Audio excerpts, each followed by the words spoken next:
రేపే మంగళవారంతో కూడిన సంకష్టహర చతుర్థి. దీనిని అంగారక సంకష్టహర చతుర్థి అని పిలుస్తారు. మంగళవారం సంకటహర చతుర్థి వస్తే అది చాలా విశేషమైన రోజు. ఈ రోజు గణపతిని శాస్త్రోక్తంగా ఆరాధిస్తే జాతకంలోని కుజదోష ప్రభావం కారణంగా వివాహం ఆలస్యం అవుతున్న వారికి అతి త్వరలో వివాహం జరుగుతుంది. ప్రతి నెల వచ్చే మన గణపతి పండుగ కష్టాలు తొలగించుకోవడానికి, మానసిక సంతోషం కొరకు ఆ విఘ్నాధిపతిని పూజించడానికి అవకాశం కల్పించే రోజు ఈ సంకష్టహర చతుర్థి. మరి ఇంతటి విశేషమైన రోజు పొరపాటున కూడా మీ ఇంట్లో ఈ కూరను అస్సలు వండకండి, అలాగే తినకండి. పొరపాటున ఈ కూరను మీ ఇంట్లో వండితే ఆ గణాధిపతి యొక్క ఆగ్రహానికి గురి కావాల్సి వస్తుంది. మరి సంకష్టహర చతుర్థి రోజు ఏ కూరను ఇంట్లో వండకూడదో ఇప్పుడు ఈ వీడియోలో తెలుసుకుందాం. ఒకసారి గోలోకంలో లక్ష్మీదేవి, సరస్వతీదేవి రాధల మధ్య కలహం వచ్చి ఒకరినొకరు శపించుకుంటూ ఉన్నారు. ఆ శాపం కారణంగా లక్ష్మీదేవి భూలోకంలో ఉన్నటువంటి వృషధ్వజుడు అనే మహారాజుకు కుమార్తెగా జన్మించింది. ఆమెకు ఆ మహారాజు తులసి అని నామకరణం చేశాడు. తులసి పుట్టినప్పటి నుంచి విష్ణు భక్తురాలు. విష్ణువే తనకు భర్తగా కావాలి అనే సంకల్పంతో విష్ణు అనుగ్రహాన్ని పొందడానికి వనానికి వెళ్లి బ్రహ్మ గురించి ఘోరమైన తపస్సు చేయడం మొదలుపెట్టింది. ఆమె తపస్సుకు మెచ్చిన బ్రహ్మ ప్రత్యక్షమై ఇలా పలికాడు, తులసి, నీ తపస్సుకు నేను ఎంతగానో సంతోషించాను. శ్రీమన్నారాయణ్ణి వివాహం చేసుకోవాలి అని భావించి నువ్వు తపస్సు చేశావు. కాని ఈ జన్మలో నీ కోరిక నెరవేరదు. ఈ జన్మలో నీకు విష్ణు అంశ సంభూతుడే పతిగా లభిస్తాడు. అతడే నిన్ను వెతుక్కుంటూ స్వయంగా వస్తాడు. అతన్ని వరించి నీ జన్మ సార్థకం చేసుకో. మరుసటి జన్మలో అంటే కలియుగాంతంలో నీవు వైకుంఠం చేరుకుని ఆ శ్రీమన్నారాయణుడి వక్షస్థలముందు స్థానాన్ని పొందుతావు అని వరాన్ని ప్రసాదించి అదృశ్యం అయిపోయాడు బ్రహ్మ. బ్రహ్మదేవుడి మాటలకు తులసి ఎంతగానో సంతోషించి నారాయణ నామస్మరణం చేసుకుంటూ తనకి కాబోయే పతి రాక కోసం ఎదురుచూస్తూ ఆ వనంలోనే కాలం గడుపుతూ ఉంది. ఇది ఇలా ఉండగా కొంతకాలం గడిచిన తర్వాత ఆ వనంలోనే ఉన్నటువంటి మునీశ్వరులు కొందరు వినాయక వ్రతం చెయ్యాలి అని సంకల్పించుకున్నారు. ఆ మునీశ్వరులు ఆ వ్రతానికి కావలసిన సంబారాలు అన్నీ సమకూర్చుకుని మట్టితో వినాయకుణ్ణి తయారు చేయడానికి దగ్గరలో ఉన్నటువంటి నదీ తీరానికి బయలుదేరి వెళ్తారు. వారు తులసి నివసించే కుటీరం ముందు నుంచి విఘ్నేశ్వరుడి స్తోత్రాలు పారాయణ చేసుకుంటూ నదివైపు సాగిపోతూ ఉంటే ఆ స్తోత్ర పారాయణం తులసిని ఎంతగానో ఆకర్షించింది. అయితే అప్పటికే మునులు ఆ వనంలోని చెట్ల మధ్య కనుమరుగు అయిపోవడం వల్ల ఆ పూజ యొక్క వివరాలు తెలుసుకోవడానికి తులసి వారి రాక కోసం అక్కడే ఎదురుచూస్తూ నిలబడి ఉంటుంది. మునీశ్వరులు నదీ తీరానికి చేరుకుని నదిలో పవిత్ర స్నానాలు ఆచరించి ఆ తరువాత వేదోక్తంగా నదిలో నుంచి మట్టిని తీసి వేద పఠనం చేస్తూ మట్టితో వినాయకుణ్ణి తయారు చేస్తారు. ఆ తరువాత వేద మంత్రాలతో ఊరేగింపుగా వినాయకుణ్ణి తీసుకుని ఆశ్రమ ప్రాంతానికి బయలుదేరతారు. వారి రాక కోసం ఎదురు చూస్తున్న తులసి అనూహ్యమైన భక్తిభావంతో వారిని అనుసరించింది. మునులు ఆశ్రమ ప్రాంతంలో ప్రత్యేకంగా నిర్మించిన చలువ పందిరి కింద ఉచిత ఆసనం మీద వినాయకుడి ప్రతిమ ఉంచి ధ్యాన ఆవాహనాది షోడశోపచార విధాన క్రమంతో వినాయక పూజ చేయడం ప్రారంభించారు ఆ మునీశ్వరులు. ఆ చుట్టుపక్కల నివసించే ప్రజలందరూ వినాయక వ్రతాన్ని చూడడానికి, ఆ తరువాత తీర్థ ప్రసాదాలు స్వీకరించడానికి అక్కడికి వచ్చారు. వారందరికీ వినాయకుడి తత్వాన్ని విసితం చేస్తూ ఒక ముని ఇలా పలికాడు, నాయనలారా, వినాయకుడు సాక్షాత్తు ఆ పరబ్రహ్మ అవతారమే. విష్ణుమూర్తి అంటే వ్యాపించినది అని అర్థం. అంటే సర్వత్రా ఉండేది, ఇందుగలడు అందులేడు అనే సందేహం వలదు.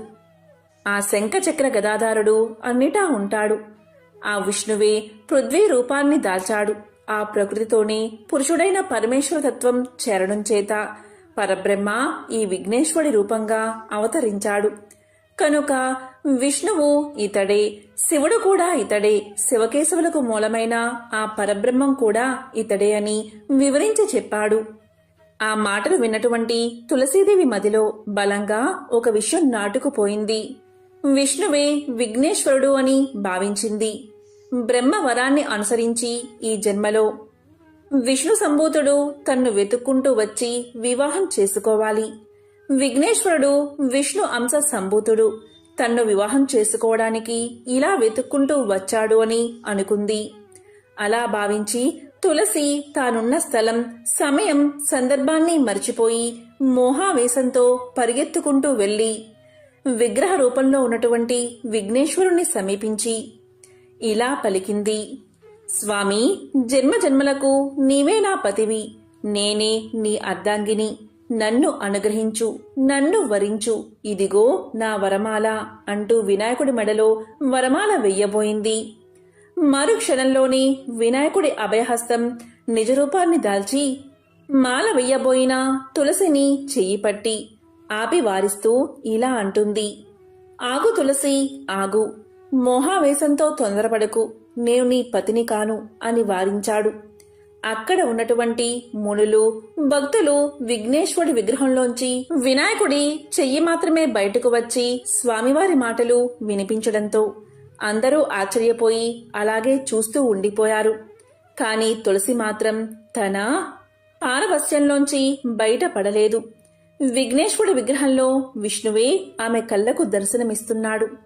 ఆమె ఇలా పలికింది. స్వామి, నన్ను వారించకండి.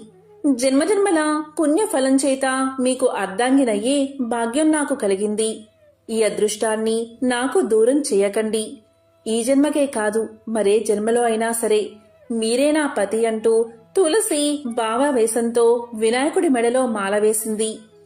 ఆమె చర్యకు స్వామివారికి తీవ్రమైన ఆగ్రహం వచ్చింది. వెంటనే ఛీ మూర్ఖురాలా అని చీత్కారంగా చూస్తూ మట్టి విగ్రహం నుంచి నిజరూపంతో విఘ్నేశ్వరుడు సాక్షాత్కరించాడు. అలా బయటకు వచ్చిన స్వామి ఇలా పలికాడు. నీవు మోహావేశంలో విఘ్నేశ్వరుడికి విష్ణువుకి తేడా తెలుసుకోకుండా రాక్షసంగా ప్రవర్తించావు. ఈ అసుర ఆచార విధానంతో నన్ను వరించాలి అని చూశావు. నీ మూర్ఖత్వానికి ఫలితంగా నీవు ఒక అసురుడికి ఇల్లాలివి అవుతావు అని శపించాడు. విఘ్నేశ్వరుడి మాటలు విన్న తులసి ఒక్కసారిగా ఆశ్చర్యపోయింది. అప్పుడు అక్కడే ఉన్నటువంటి మునులు స్వామివారికి నమస్కారం చేసి ప్రార్థిస్తూ ఇలా పలికారు. స్వామి, ఈ తులసి మరెవరో కాదు, లక్ష్మీదేవే, సాక్షాత్తు శ్రీమన్నారాయణుడి యొక్క భార్య. ఈమె శాప ఫలితంగా ఇలా జన్మించింది. విష్ణువుకే అర్ధాంగి కావాలి అనే తపనతో విష్ణుతత్వం కలిగిన మిమ్మల్ని విష్ణుదేవుడిగా భావించి వరమాల వేసిందే కాని ఎటువంటి దురుద్దేశంతోనూ కాదు. దయచేసి ఈమెకు శాప విమోచనాన్ని అనుగ్రహించండి అని పరిపరి విధాలుగా ప్రార్థించారు. దీంతో విఘ్నేశ్వరుడు కొంత శాంతించి ఇలా పలికాడు. ఈమె ఈ జన్మలో జలంధరుడు అనే అసుడికి అర్ధాంగి అవుతుంది. ఆ తరువాత తులసి వృక్ష రూపాన్ని ధరిస్తుంది. తులసిమాలలు విష్ణు ప్రియమవుతాయి. నిత్యము ఎవరైతే తులసిమాలలు ధరిస్తారో అటువంటి వారికి విష్ణు అనుగ్రహం సదా ఉంటుంది. తులసి పత్రాలతో విష్ణువును పూజించిన వారు మోక్షాన్ని పొందుతారు. తులసి పూసలు మాలలో జపానికి ఎంతో శ్రేష్టమైనవి అవుతాయి. ఇలా ఈ కలియుగాంతం వరకు తులసి పూజలు అందుకుంటూ విష్ణుదేవుడికి ప్రీతి పాత్రురాలు అవుతుంది. ఈ కలియుగాంతంలో నిజ రూపాన్ని పొంది విష్ణు సన్నిధిని చేరుకుంటుంది అని అనుగ్రహించాడు విఘ్నేశ్వరుడు. దీంతో అందరూ ఎంతో సంతోషించి విఘ్నేశ్వరుణ్ణి పరిపరి విధాలుగా కీర్తించారు. ఆ తరువాత తులసి చేతులు జోడించి ఇలా పలుకుతుంది. స్వామి, నీ పూజకు కూడా నాకు అర్హతను ప్రసాదించు అని వేడుకుంటుంది. అప్పుడు విఘ్నేశ్వరుడు ఒక్కసారి తల పంకించి, ఒక్క వినాయక చవితి రోజు మాత్రమే నా భక్తులు నాకు సమర్పించే పత్రి పూజలో తులసి పత్రాన్ని వాడతారు. అప్పుడు నేను స్వీకరిస్తాను. వినాయక చవితి రోజు తప్ప మిగతా సమయాలలో, సందర్భాలలో, నిత్య పూజలలో తులసి పత్రంతో నన్ను పూజిస్తే తప్పకుండా దోషం కలుగుతుంది. ప్రతి సంవత్సరం వినాయక చవితి రోజు మాత్రమే నన్ను తులసి దళాలతో పూజించాలి అనే వరాన్ని ఇచ్చి అదృశ్యమయ్యాడు వినాయకుడు. ఎంతో విశేషమైన సంకష్టహర చతుర్థి రోజు ఇంట్లో ఏ కూరను వండకూడదు అంటే అదే మాంసాహారం.